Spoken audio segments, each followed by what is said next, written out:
David Knight, Infowars.com. I'm talking to Tad Haupt.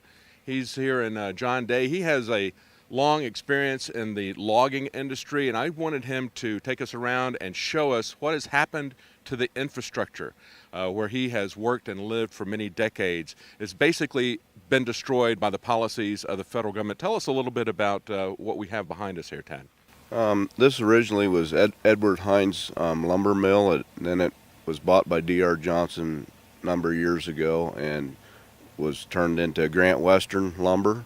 This was a thriving mill, sawing ponderosa pine mainly and Douglas fir, and they were basically squeezed out.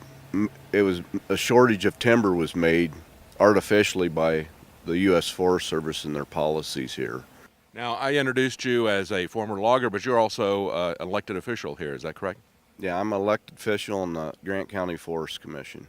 A lot of these buildings have been torn down, you were saying. Yeah, they just started scrapping this last year, and I imagine here by the end of this year, most all these rest of these buildings, they'll probably save a couple, will be scrapped, and they were sold for scrap, just a few cents on the dollar. And we drove past some other abandoned mills that were going to ruin, and you told us that just a few years ago. Tell us how many people were living and working here and what the situation is now.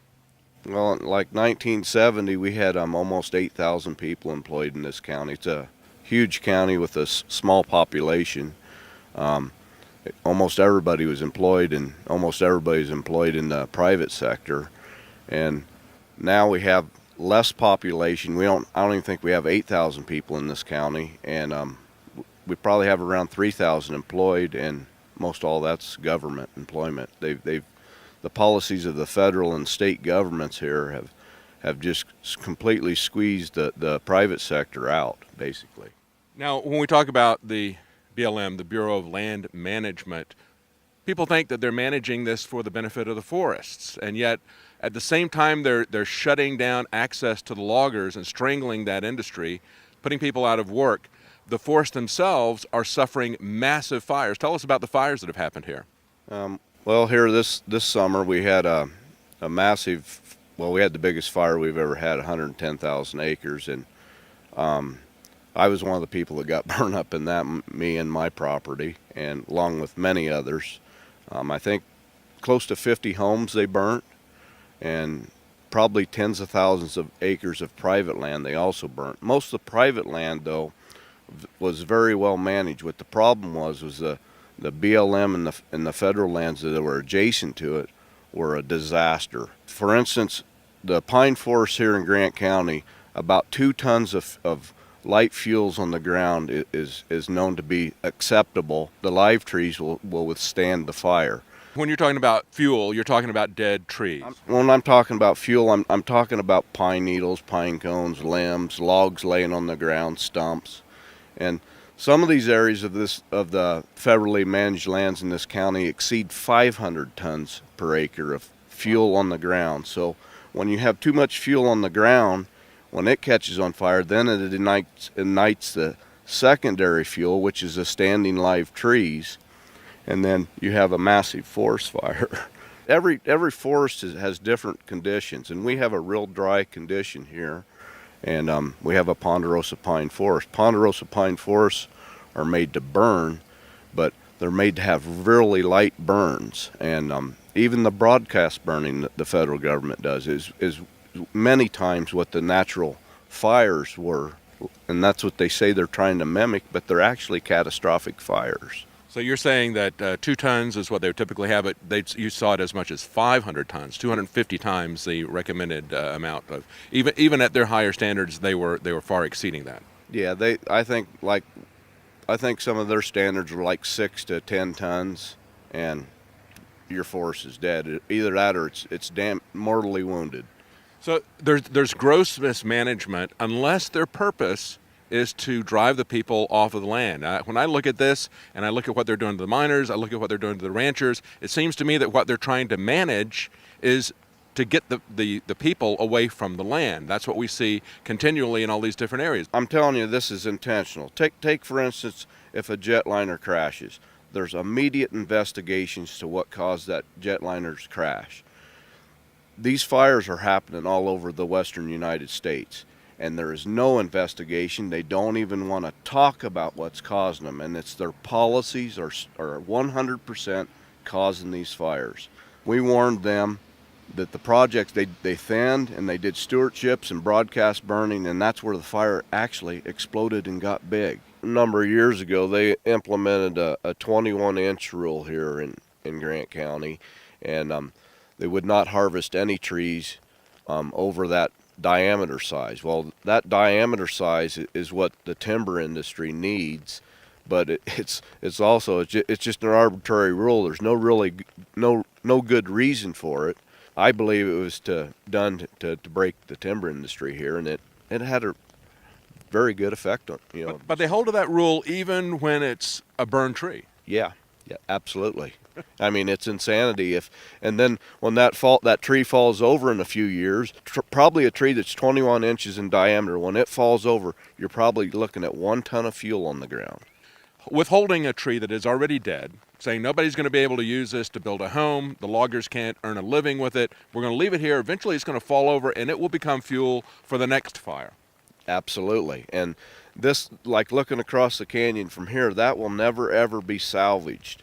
So what that means is, within a matter of 15 years, that most all that will be laying on the ground, and we'll have a greater fuel load than when this fire burnt. When these fires were going, it looked like 2 atomic bombs hit. And NASA has satellites that look for heat signatures, and I imagine it's for, looking for nuclear bombs testing and all that. Red flags come up from these 2 fires and one in Baker County at the same time, and I was told that they were the equivalent to 300 or 400 Hiroshima bombs, the energy release off these 2 fires. These 2 fires here, they put smoke in North and South Carolina. When these fires get big, it takes, when they get huge like this and they're sucking and huffing and puffing, they make their own weather. And actually, when looking here, these 2 fires, there was 2 fires, one on each side of the canyon. The one on this side was 14 miles away. It blew on the one on the west side of the canyon and burnt all that entire piece right there in less than an hour. And when that fire sucked out, it pulled this other fire in, and we had winds that exceeded 100 miles an hour here, just from the fires. And when these fires, when they suck in like that and they make these mushroom clouds, it's sort of like the nuclear testing of the atom bomb and stuff, where you see a shock wave go out and then you see all the dust sucking in on the ground. And these fires can actually make winds 50, 60 miles away from the fire. So when they're pulling that much in and pushing it so high into the atmosphere. This is a problem that is happening, as he pointed out, across the country. And it's not just the logging industry, it's the mining industry, it's the ranchers. Yep. And people who who live in the cities, who think that they want the government to maintain these areas, this is an issue of mismanagement, of bad stewardship.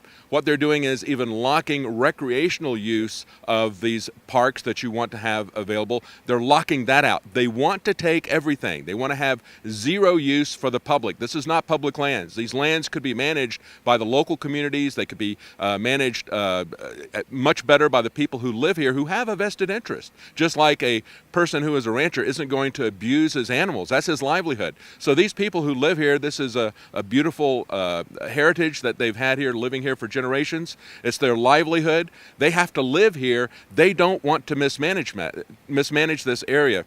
So that's what everybody's concerned about. Thank you so much. I'm sorry about what's happened here. Yeah. Thank you. David Knight for Infowars.com.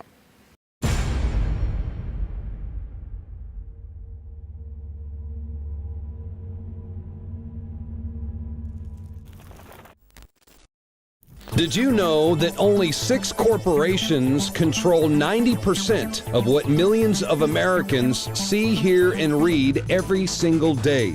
It's the illusion of choice. Think about it. The mainstream media is owned by only a handful of megacorporations with vested interests. But on the other hand, The internet is an interconnected network of billions of sources, so you can research information for yourself from multiple sources, or you can blindly accept what you hear or read in the mainstream media, never questioning what you are being told. This gives you a false sense of reality. I mean, do you actually know what you think you know? Or have you been programmed to accept someone else's version of events? Think about it. This is Darren McBreen, and I want you to break the matrix at Infowars.com and PrisonPlanet.tv and listen to The Alex Jones Show, because there's a war on your mind.